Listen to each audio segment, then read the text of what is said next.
Today we're here in the faithfulness of many leaders here at Awaken who have chosen to plant their life in the local church and invite others to do the same.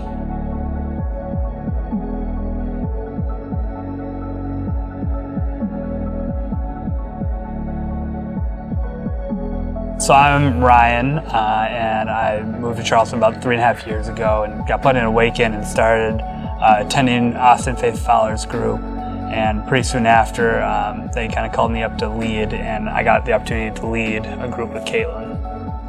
So I'm Caitlin, and I started coming to Awaken about 4 years ago. I was in the Bowers small group at the time and branched off to start leading my own small group, and so I got connected with Ryan. So who was the first person from this circle that attended that group that y'all are leading together?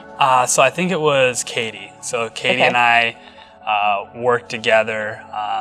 She was gone for a few months for training and then came back to work, and I was working pretty closely with her and invited her to church and to come and hang out. And she was a little resistant at first. She didn't want to go to church with, there was a few other people on base who went to church with us, and she wanted to kind of do her own thing, but she slowly wore down, and now she's here. And Ryan came into my office and he kind of gave me the 101 on the base, and we started talking. We found out that we both attend church, and he offered for me to try his church, Awaken. And I didn't really want to have just Air Force friends, so I just went out on my own, tried to find a church home, and ended up going to their small group, and I met Caitlin, so that was the hook to Awaken. And I started going to their group, and then I attended church, and I invited Brett, who I had met on my orientation the first day of work. So I'm Brett. I moved here about 2.5 years ago, in the Air Force as well. I kind of met Ryan, was friends with Katie at the time, and they recommended that I come and check out Awaken, and I got plugged into Ryan's group and haven't looked back since. And I've been very blessed since I've met my wife Brittany here at Awaken as well. Yeah, and I'm Brittany, and we actually met serving together, and I actually got connected to Awaken through some family friends. So I started coming to Awaken in January of 2017. So I think shortly after, they started leading a few months after. Was when I started, and just by sheer coincidence, Ryan and I are the same career field. So I'd been in their group for I think about a year until we multiplied, and I went with Matt and Rebecca. Caitlin and I started dating after that. And so while I was in Matt and Rebecca's group, partially very intentionally so that I could pursue her, but from a different A group. And then once we got engaged, we decided to move back into the same A group, and so she came over to join Matt, Rebecca, and I. When you guys started thinking about what it would look like, your future would look like, we talked about what's that going to look like for our groups. I think Caitlin decided she wanted to be in the same group as Jack because they were engaged at that point. And Caitlin had the conversation with me, and she said, I really see a lot of potential in you, and I want to challenge you to this next step of being a leader. I went to the leadership trainings and really started believing in the way that this church does groups. And it was something that is different than any of the other training I've ever been a part of for leading groups.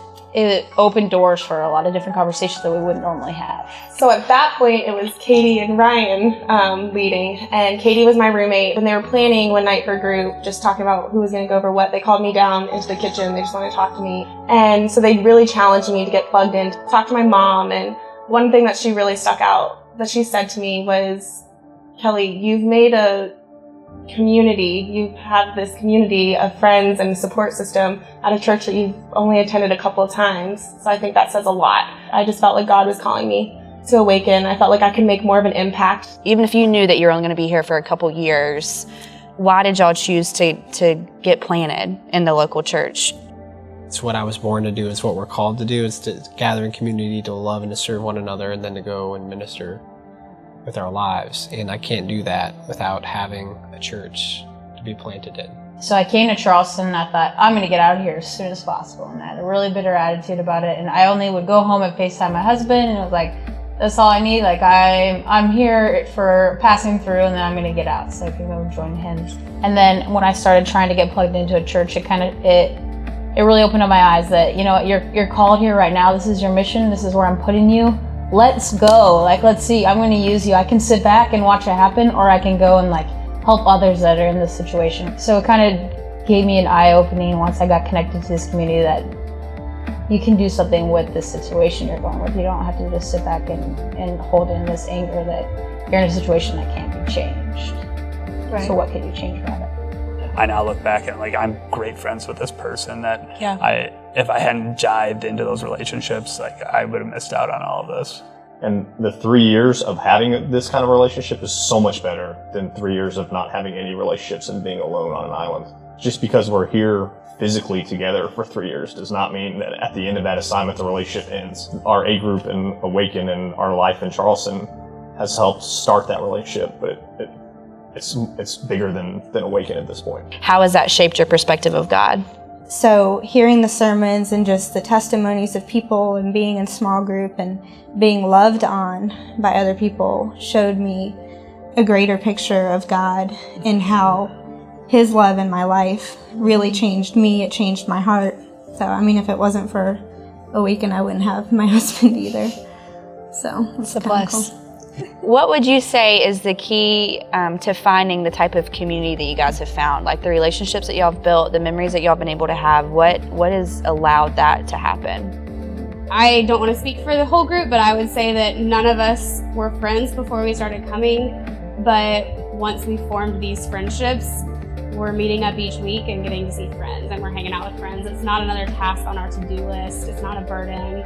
It's not, I have to do this longer tonight, but it's like, cool, we get to go hang out with our friends, but these friendships were created because we came week after week after week, even though at first it was a little bit uncomfortable. They weren't really our friends yet, but we just kept coming back and made it a consistent thing and really plugged in and didn't give excuses for reasons not to come. And I think that is what's helped form our friendships and makes it just kind of fun to be a part of. Yeah, we look forward to it now. So, yeah. You know, I think of Ryan and I, we have lunch almost every day, practically at work, and the conversations we've had that really Awaken has driven and our time at church has driven have grown me, and I would go as far as to say probably grown Ryan as well, in a way we couldn't have imagined. And that if he hadn't gotten involved in an A group, and if I hadn't gotten involved in an A group, that relationship would have never materialized like that. If we would have met at work, we would have been coworkers just like everyone else, and that never would have happened. Right. So it was getting connected and telling God that I don't care how long I'm here for, that I know you can do something with this time. And maybe you don't know what that is. I definitely didn't know what it was. But it's not really my job to know. It's just my job to follow.